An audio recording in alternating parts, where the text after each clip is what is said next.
Hello friends, welcome to you in our channel learning with Mayank. तो पिछली class में हमने रॉक साइकिल के बारे में डिस्कस किया। तो आज की क्लास में हम डिस्कस करेंगे वॉल्केनिक इरप्शन और अर्थक्वेक्स के बारे में। तो चलिए बिना टाइम गवाए अपनी वीडियो को स्टार्ट करते हैं। Have you remembered the chart? तो देखिए इस चार्ट में अच्छे से काउजेज ऑफ चेंजेस इन या ऑन आवर अर्थ जो है वे दो हैं। दो फोर्सेस के थ्रू हमारे अर्थ पे चेंजेस होता है, endogenic forces and exogenic forces. Endogenic forces वो होते हैं जो पृथ्वी के अंदर ऑपरेट होते हैं। The forces which operate inside the earth surface are called endogenic forces and the forces which operate on the earth surface are called exogenic forces. तो ये हमने जान लिया। तो जो चेंजेस, तो ये दोनों भी दो टाइप के चेंजेस प्रोड्यूस करते हैं, एक सडन चेंज और एक ग्रेजुअल चेंज। सडन जो एकदम तुरंत हो जाता है उसको हम लोग कहते हैं सडन चेंज, और जो धीरे धीरे हो रहा है उसे हम लोग कहते हैं ग्रेजुअल चेंज। तो स्लो चेंजेस जिन फोर्स के कारण होते हैं उनका नाम है डायस्ट्रोफिक फोर्सेस, और फास्ट चेंजेस जिन फोर्स के कारण होते हैं उनका नाम है कैटास्ट्रोफिक फोर्सेस। तो चलिए अब हम इनके बारे में डिस्कस करते हैं। तो हमारा मेन पॉइंट है आज का वॉल्केनिक इरप्शन। तो वॉल्केनिक इरप्शन और अर्थक्वेक ये जो है हमारा सडन में आता है, सडन चेंजेस में आता है। वॉल्केनिक इरप्शन भी सडन है, अर्थक्वेक भी सडन है। तो आज का हमारा टॉपिक रहा वॉल्केनिक इरप्शन और अर्थक्वेक। चलिए स्टार्ट करते हैं, आते हैं अपने आज के टॉपिक पर।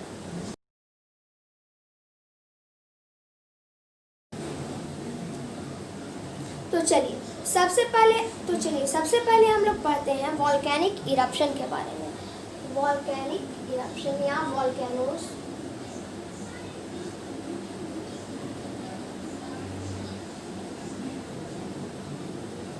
तो रॉक फॉर्मेशन की क्लास में हमने इनके बारे में थोड़ा सा डिटेल में जाना था, तो इसे भी हम लोग थोड़ा सा और इसके डिटेल में जाते हैं। तो जो वॉल्केनोज हैं उनका वे कैसे परफॉर्म करते हैं अपना फंक्शन। तो जो मैग्मा पृथ्वी के अंदर है वे इन वॉल्केनोज के होल्स के थ्रू पृथ्वी के बाहर आता है लावा के फॉर्म में। इसे ही हम लोग कहते हैं वॉल्केनिक इरप्शन। तो वॉल्केनिक इरप्शन से बहुत सारे डिस्ट्रक्शन होता है, जान हानि होता है, बहुत सारी एटमॉस्फेरिक इफेक्ट्स भी हमें दिखने को मिलते हैं, और भी वॉल्केनोज के बहुत सारे बैड इफेक्ट्स भी होते हैं। तो हमारा जो वॉल्केनोज है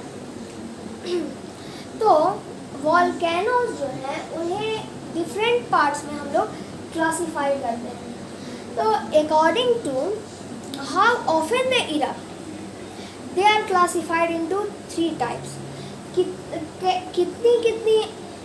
कितने देर पे वे इरप्ट कर रहे हैं उनके हिसाब से इन्हें 3 पार्ट में बांटा गया है। वैसे तो और भी बहुत सारे बेसिस पर क्लासिफिकेशन होते हैं, जैसे उनका डिस्ट्रक्शन, उनके इफ़ेक्ट्स, लेकिन इसमें हम लोग को मेन जानना है ऑफन दे इरप्ट। इसके बारे में इसे जो है इसके बेसिस पे हम वॉल्केनोज को 3 पार्ट में डिवाइड करते हैं, the extinct ones, dormant and active.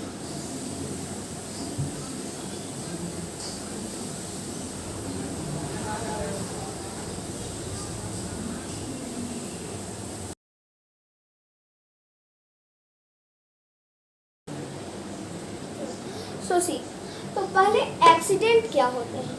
वो वॉल्केनो जो काफ़ी समय से इरप्ट नहीं हुए हैं उन्हें हम लोग कहते हैं एक्सीडेंट वॉल्केनो।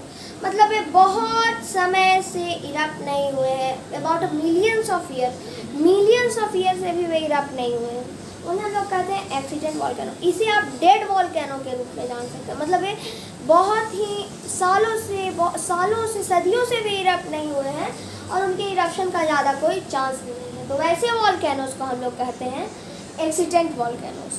अब देखिए डॉर्मेंट वॉल्केनो आप स्लीपिंग वॉल्केनोज से भी समझ सकते हैं। तो ये जो डॉर्मेंट है वे बहुत सालों से फटे तो नहीं हैं, बहुत सालों से ये इरप्ट तो नहीं हुए हैं, उनका एक्सप्लोजन नहीं हुआ है, लेकिन फिर भी जो ये डॉर्मेंट वॉल्केनोज हैं लेकिन फिर भी जो है डॉर्मेंट वॉल्केनोज हैं उनकी आशंका है कि वे जल्द ही फ्यूचर में इरप्ट कर सकते हैं, फट सकते हैं ज्वालामुखी। तो ऐसे ज्वालामुखियों को या वॉल्केनोज को कहते हैं हम लोग डॉर्मेंट वॉल्केनोज। अब देखिए एक्टिव वॉल्केनोज, वो वॉल्केनोज जो जल्द ही में उनका एक्सप्लोजन इरप्शन हुआ है और बहुत जल्द आशंका लगाई जा रही है कि वे जल्द एक आध साल में वे फिर से इरप्ट कर सकते हैं, वे फिर से इरप्ट कर सकते हैं। वैसे वॉल्केनो को कहते हैं हम active volcano, means they are in active stage.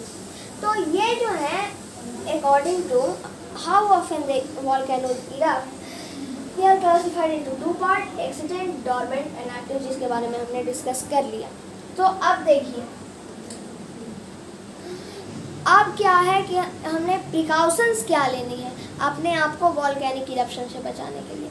तो प्रिकॉशंस हमें यही लेने हैं कि पहले तो जैसे ही हमें कोई भी न्यूज़ मिले वेदर फॉरकास्टिंग या फिर जैसे ही हमें कोई भी न्यूज़ मिले कि हाँ यहाँ पे वॉल्केनिक एक्सप्लोजन होने वाला है, वहाँ से तुरंत लोगों को खाली कर देना चाहिए वे जगह, जितनी जल्दी हो सके लोगों को वे जगह खाली कर देने चाहिए एकदम। और उसके दूर दूर तक किसी भी सभी एनिमल्स को भी सेफ गार्ड करना चाहिए। इससे हम इसका प्रिवेंशन कर सकते हैं। अब देखिए वॉल्केनोज में जितना हमें डिस्कस करना था हमने सफिशिएंट डिस्कस कर लिया। इसके प्रोडक्ट में हम लोग को रॉक फॉर्मेशन भी होता है, ये भी हमने पिछली क्लासेस में डिस्कस किया था। तो अब हम आते हैं अपने मेन पॉइंट अर्थक्वेक पे।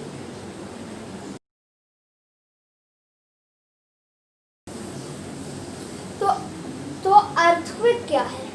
द शेकिंग और trembling of earth due to movement of lithospheric plate is called the earth. तो जो लिथोस्फियरिक प्लेट्स जो हैं हमारे, उनका मूवमेंट जब होता है, जब वे शेकिंग और ट्रम्बलिंग होता है, वाइब्रेशन होता है, तो उसी को हम लोग कहते हैं अर्थक्वेक।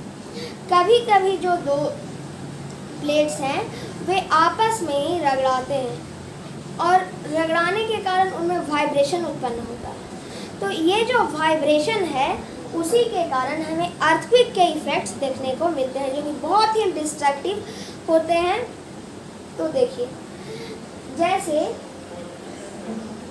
यहाँ से मान लीजिए ये हमारा एक पॉइंट है, ये ऑरिजिन है अर्थक्वेक का, यहाँ से हमारा अर्थक्वेक ऑरिजिनेट कर रहा है। अब इसके जो वेव्स हैं वे ऐसे है,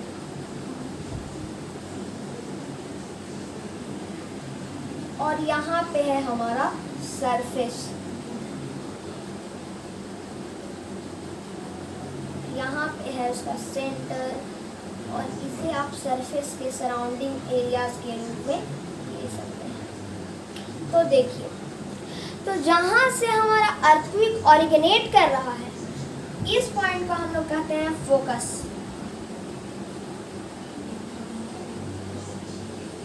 focus is the origination point of earthquake in geology. और देखिए जहाँ पे इसका सेंटर है, मतलब जहाँ पे ये सबसे पहले अपना डिस्ट्रक्शन शुरू किया, इसे हम लोग कहते हैं EP centre.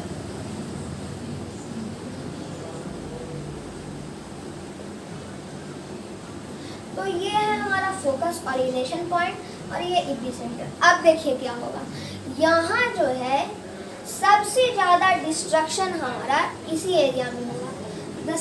EP centre area में ही सबसे ज़्यादा हमारा डिस्ट्रक्शन होगा। मान लीजिए यहाँ पे बिल्डिंग्स हैं, वे टूट जाएंगे, और उससे थोड़ा सा हल्का डिस्ट्रक्शन हमें चीज़ों का हिलना डुलना, घरों का हिलना, दरारें पड़ना, ये सब हमें इस एरिया में नज़र आएंगे ज़्यादातर, मिडिल एरिया में। तो इसमें थोड़ा सा शेकिंग होगा, ट्रेम्बलिंग होगा, मतलब उतना डिस्ट्रक्शन भी नहीं होगा। और जो ये यहाँ है, जहाँ पे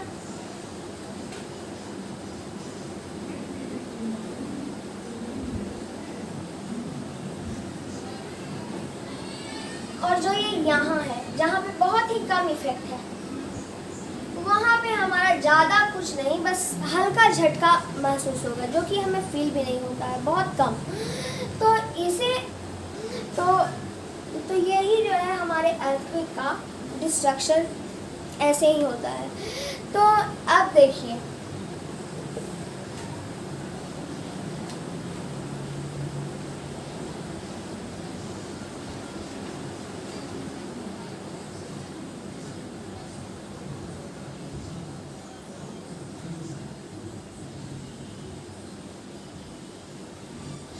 जो हमारा अर्थक्वेक है उसे एक मशीन के थ्रू मेजर किया जाता है, जिसे हम लोग कहते हैं सिस्मोग्राफ।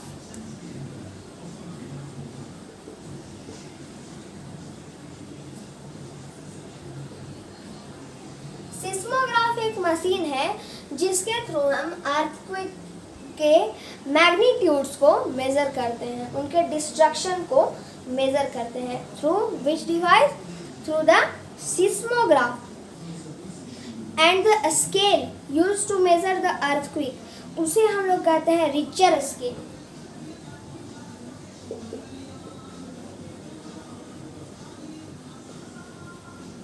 रिचर स्केल जो है वो एक स्केल है जिसके थ्रू मेजर किया जाता है अर्थक्वेक के डिस्ट्रक्शंस को, ये अर्थक्वेक के मैग्नीट्यूड्स को।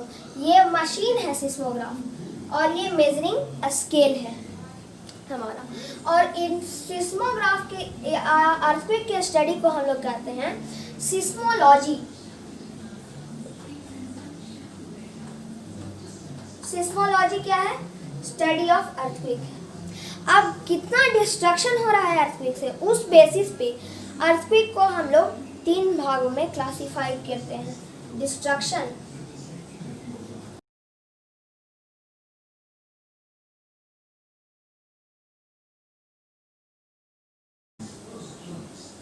देखिए तो ये जो है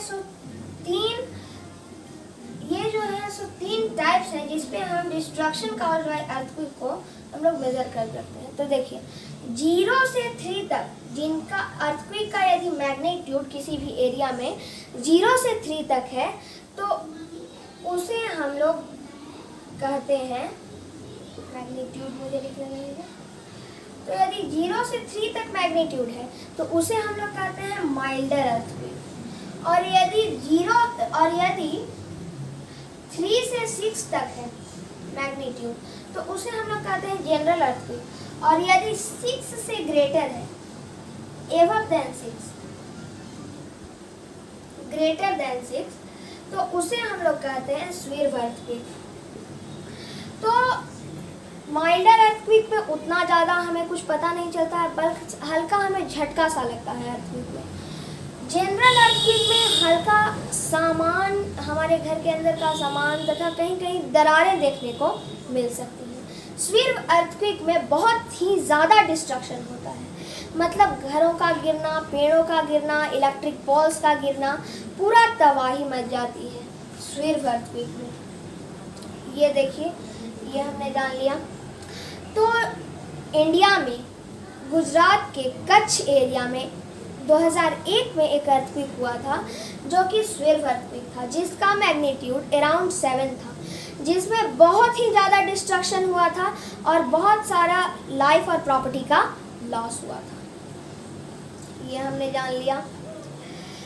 और देखिए जो वेव्स निकलते हैं हमारे अर्थक्वेक से, हम एक पॉइंट डिस्कस करना भूल गए। वेव्स जो हमारे अर्थक्वेक से निकलते हैं उसे हम लोग कहते हैं सिस्मिक वेव्स।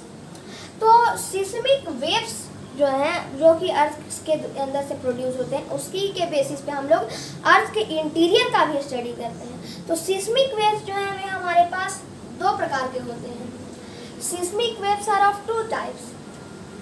पहला प्राइमरी या पी वेव, दूसरा सेकेंडरी या एस वेव। तो जो प्राइमरी वेव है वे सॉलिड और लिक्विड दोनों ही मीडियम के थ्रू ट्रैवल कर सकते हैं, और जो सेकेंडरी वेव है वे सिर्फ सॉलिड मीडियम के थ्रू ही ट्रैवल कर सकते हैं। प्राइमरी वेव बहुत ही फास्ट होते हैं और सिस्मिक वेव बहुत ही स्लो होते हैं। यही इनके बीच का मेजर डिफरेंस है। ये सब क्या है? सिस्मिक वेव्स हैं।